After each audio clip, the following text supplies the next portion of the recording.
क्या आप कभी सोचते हैं कि हमारा सौर मंडल आखिर किस तरह अस्तित्व में आया?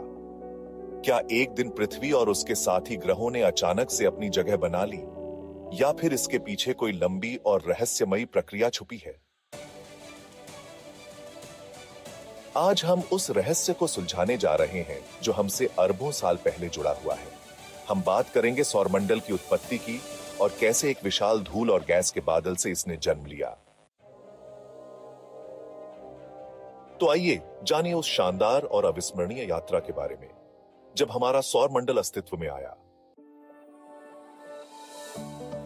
नमस्कार, आप देख रहे हैं द अनएम्प्लॉयड एस्ट्रोनॉट।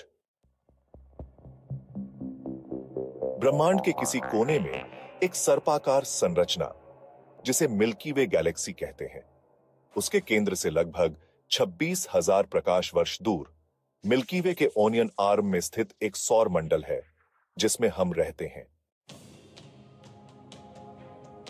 सौर निहारिका एक बड़ा बादल था जो अधिकतर हाइड्रोजन और हीलियम के साथ साथ भारी तत्वों की थोड़ी मात्रा से बना था।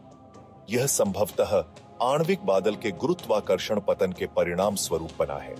कुछ घटना जैसे कि पास के सुपरनोवा या शॉक वेव ने सौर निहारिका के पतन को ट्रिगर किया। जैसे ही यह ढा, कोणीय गति के संरक्षण के कारण बादल तेजी से घूमने लगा, जिससे एक घूमती हुई डिस्क बन गई।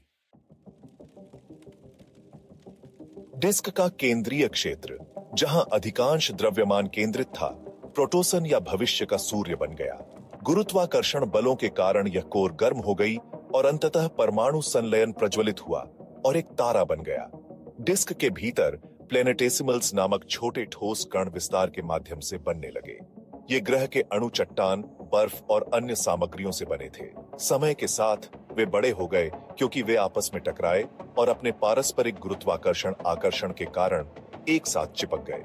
जैसे जैसे ग्रहाणु आपस में टकराते और विलीन होते गए, उन्होंने बड़े पिंडों का निर्माण किया जिन्हें प्रोटोप्लैनेट के रूप में जाना जाता है।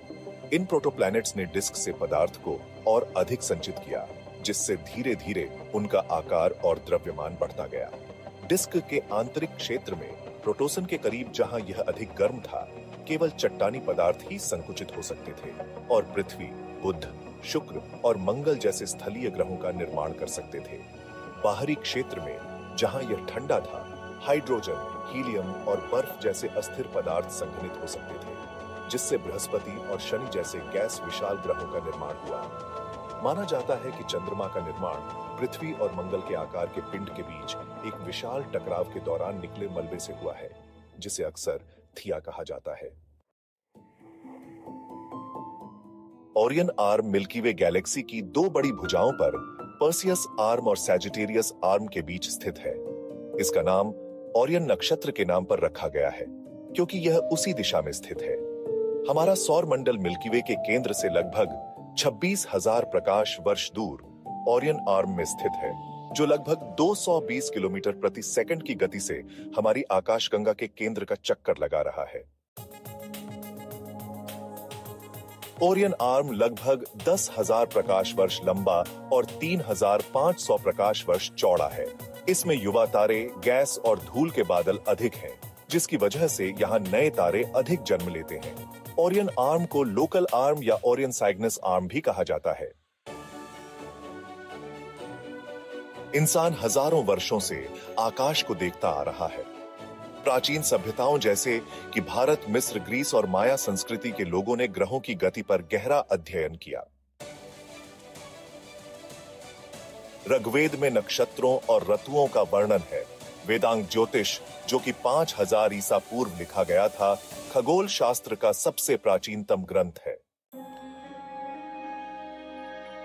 आज से 3000 ईसा पूर्व से 500 ईसा पूर्व तक सुमेरियन और बेबीलोनियन खगोल शास्त्रियों ने 5 ग्रहों बुध, शुक्र, मंगल, बृहस्पति, शनि की पहचान की। उन्होंने क्यूनिफॉर्म लिपि में ग्रहों की गति और स्थिति का विस्तृत ब्यौरा मिट्टी की तख्तियों पर दर्ज किया। सुमेरियन और बेबीलोनियाई सभ्यता मानव इतिहास में खगोल विज्ञान की पहली वैज्ञानिक थी। उन्होंने न केवल ग्रहों को पहचाना, बल्कि गणितीय मॉडल और कैलेंडर प्रणाली के माध्यम से विज्ञान को एक नई दिशा दी। इनके योगदान के बिना आधुनिक खगोल विज्ञान अधूरा है। भारतीय खगोल शास्त्र के अनुसार भारतीय खगोल शास्त्री आर्यभट्ट ने 5वीं शताब्दी में घूर्णन गति और सूर्य केंद्रित मॉडल का सिद्धांत दिया। उन्होंने अपने ग्रंथ आर्यभट्टीय में ग्रहों की गति, ग्रहण और ज्योतिषीय गणनाएं की। उन्होंने यह बताया कि पृथ्वी अपनी धुरी पर घूमती है और 6वीं शताब्दी में पंचसिद्धांतिका नामक अपनी पुस्तक में 5 खगोलीय सिद्धांतों का संकलन किया, जिसमें सूर्य और चंद्रमा की स्थिति की सटीक गणना की। भारतीय विद्वानों ने दशमलव प्रणाली और त्रिकोणमिति का उपयोग करके ग्रहों की गति को विश्व को समझाया। यूनानी खगोल शास्त्र के अनुसार यूनानी विद्वान थेल्स ने सूर्य ग्रहण की भविष्यवाणी की तथा पाइथागोरस ने ब्रह्मांड को गोलाकार माना। यूनानी विद्वान टॉलेमी ने 2री शताब्दी में भूकेंद्रित मंडल प्रस्तावित किया, जिसमें सभी ग्रह पृथ्वी के चक्कर लगाते थे। उसके बाद 16वीं शताब्दी में पोलिश खगोल शास्त्री निकोलस कॉपरनिकस ने 1543 में अपनी पुस्तक डी रेवोल्यूशनिबस ऑर्बियम कोएलेस्टियम में सूर्य केंद्रित सिद्धांत प्रस्तुत किया, जो खगोल विज्ञान में एक क्रांतिकारी परिवर्तन था। इस सिद्धांत के अनुसार सूर्य सौरमंडल का केंद्र है और सभी ग्रह उसकी परिक्रमा करते हैं। कॉपरनिकस के इस मॉडल ने खगोल विज्ञान में एक नई दिशा दी। उसके बाद गैलीलियो गैलीली ने 16वीं शताब्दी में दूरबीन का उपयोग कर बृहस्पति के चंद्रमाओं और शुक्र के कलाओं को देखा और कॉपरनिकस के सिद्धांत को प्रायोगिक प्रमाण दिए तथा जोहान्स कैप्लर ने ग्रहों की गति के 3 नियम दिए। इमैनुएल कांट ने 1755 में सबसे पहले यह विचार दिया कि सौर मंडल एक घूर्णनशील गैसीय बादल से बना है। सर आइजक न्यूटन ने प्रिंसिपिया मैथमेटिका में गुरुत्वाकर्षण के नियम प्रस्तुत किए, जिसमें उन्होंने यह समझाया कि सूर्य का गुरुत्वाकर्षण ही ग्रहों की कक्षा में बांधे रखता है। उसके बाद सर विलियम हर्शल ने 1781 में यूरेनस की खोज की।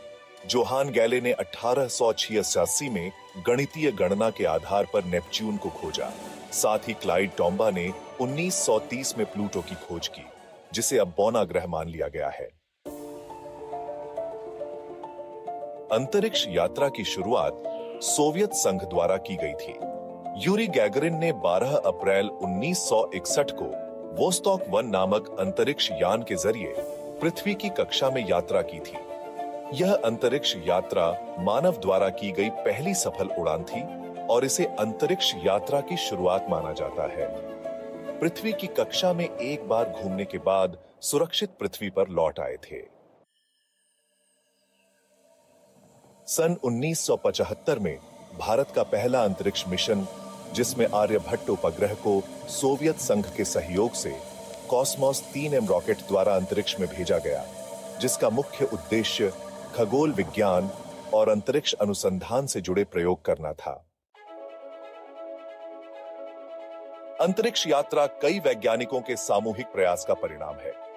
न्यूटन और आधुनिक विज्ञान ने मिलकर हमें यह समझ दी कि हम ब्रह्मांड में कहां हैं और कैसे मौजूद हैं। और आज भी नए ग्रहों, उपग्रहों और खगोलीय पिंडों की खोज जारी है। तो इस पूरी यात्रा से यह स्पष्ट होता है कि सौरमंडल की उत्पत्ति एक विशाल और जटिल प्रक्रिया का परिणाम थी। अरबों साल पहले एक विशाल गैस और धूल का बादल किस तरह धीरे धीरे घूमते हुए एक सौरमंडल के रूप में विकसित हुआ, यह दर्शाता है कि हमारे ब्रह्मांड में हर चीज एक अविश्वसनीय रूप से विस्तृत और अद्भुत योजना का हिस्सा है। हमारे सौरमंडल का जन्म, जीवन और विकास भी इस अनंत ब्रह्मांड की जटिलता और सुंदरता का उदाहरण है। आज जब हम आसमान की ओर देखते हैं तो यह समझ सकते हैं कि उस शुरुआती काल में जो कुछ भी हुआ वो हमारी पृथ्वी और उसके वातावरण की नींव रखता है। सौरमंडल की उत्पत्ति से जुड़ी यह यात्रा सिर्फ हमारे अतीत को नहीं, बल्कि भविष्य की कई नई खोजों और समझ के रास्ते भी खोलती है। तो क्या आप भी ब्रह्मांड की इस रहस्यमयी यात्रा को और गहरे से जानने के लिए तैयार हैं? अगर हां, तो द यूनएम्प्लॉयड एस्ट्रोनॉट को सब्सक्राइब करें। यह जितनी लंबी और अद्भुत यह कहानी थी, उतनी ही लंबी और रहस्यमयी हमारी आकाशगंगा की यात्रा हो सकती है।